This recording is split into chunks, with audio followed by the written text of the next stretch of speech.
Hello, everyone. We are going to return to a series that I had started before, called Food for Thought, which is my exploration into some mental quandaries that seem to present themselves to me in either randomly at work or based on themes in the media. Keep in mind, these are all my opinions on the matter, and are always subject to change with a good argument.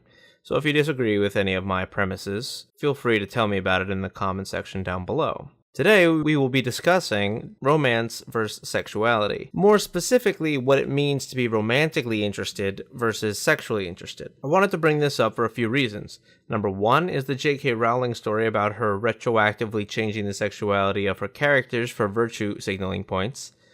Two, a video I plan to make in the near future, which I will leave you in suspense for, but I'll give you a hint, it has to do with trans people. And 3, the Vic Mignogna situation where he did not want to sign yaoi art despite individuals protesting at a panel. So, let's start out by taking the easy road.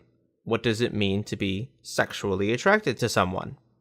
Well, for all intents and purposes, I'm going to use the definition to have the desire to be sexually involved with another person, which is further confirmed by the freedictionary.com definition, which states sexual attraction, attractiveness on the basis of sexual desire, attractiveness, attraction, the quality of arousing interest, being attractive, or something that attracts. Now, I am not a fan of the use of the word attracts in this definition because of my definition of romantic attraction, which is the attraction based on a multifaceted assessment of someone, not necessarily on the basis of their physical form or sexual allure. Which apparently, the freedictionary.com only has a definition of attraction when searching for romantic attraction. But you see, this difference is very crucial when discussing it overall, and it disappoints me that some folks cannot see the difference. So, for example, let me show you Vic Mignogna explaining to a panel questioner why characters that he has played are not necessarily gay. No. I think I would, given that I'm sorry, but I've read further into the manga, and it's pretty much clear at this point that they are relatively along the lines of soulmates. Okay. Does that mean they're screwing each other? Well, I'm being honest, right? We're big people here. That's pretty much the question. Are they sexually involved? And I've been given every indication I've been given is that they are not. Well, but you know what? That's what people in Western culture think of. Well, I agree. It would be offensive. But that's what a lot of people think. I mean, you know what? I'm not really sure why it is, but so many people tend to want to bring a sexual quality into a lot of the character relationships and stuff. And I don't know, I don't think it's a Japanese thing at all. I think it's very much of a Western culture thing. Next question. So I don't think that's the case between them. I get that question a lot though, and I don't really think that's the case. And again, let me say this: manga, anime, two different things. Everybody knows that a lot of times the anime varies greatly from the manga, right? Well, I'm not making manga. Vic here makes a very good point, and it's important to mention what the girl asked him. Just because they are gay doesn't mean they are screwing, says the girl. Okay, well, my opinion, yes it does. Before you get mad at me and start flaming the comments, let me explain. Being homosexual is by definition asexuality. Asexuality is meant to denote a sexual attraction or preference, and to the logical end of sexual intercourse. So, what Vic says here is that he has been given no indication that the characters ever get to be sexual. Therefore, one can infer it to be true that the two characters are in fact gay, but that is an interpretation and at its basis an opinion.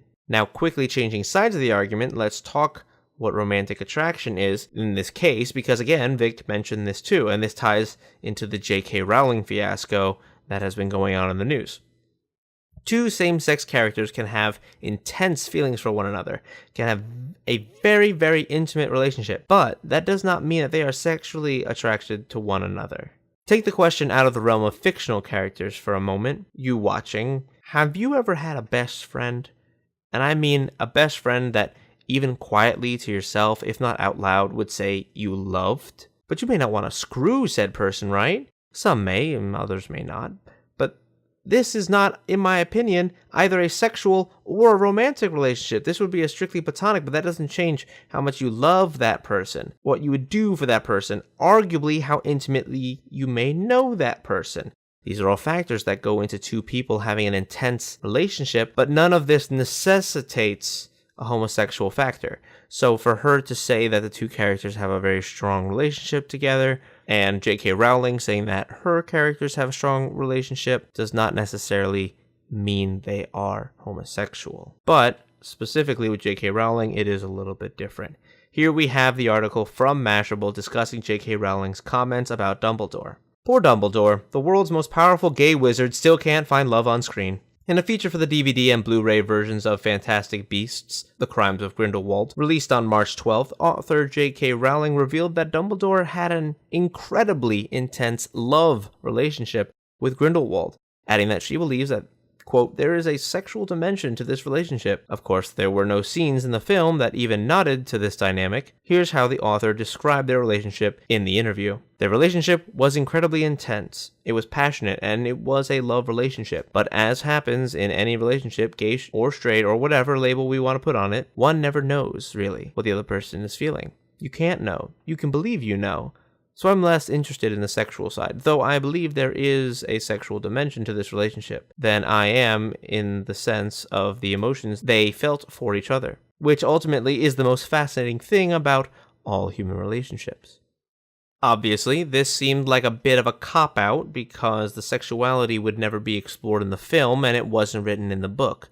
So is it really canon, or is she just shooting for virtue points? I don't know the answers to any of these questions off the top of my head, but I'm exploring more deeply and the more deeper meaning of how she formed those words and what the language tells us. She believes there's a sexual side, but also she's not interested in it, so then logically she would be looking for a romantic aspect to it. Again, an attraction that may also have sexual aspects, but does not necessitate them. The problem here is what Vic was talking about. Without proof in any of the canon, does it really matter? Is any of this any more than fan fiction, albeit the author's own fan fiction? Is it anything more than that? Honestly, the best thing she could do to solidify her point is to write another goddamn book.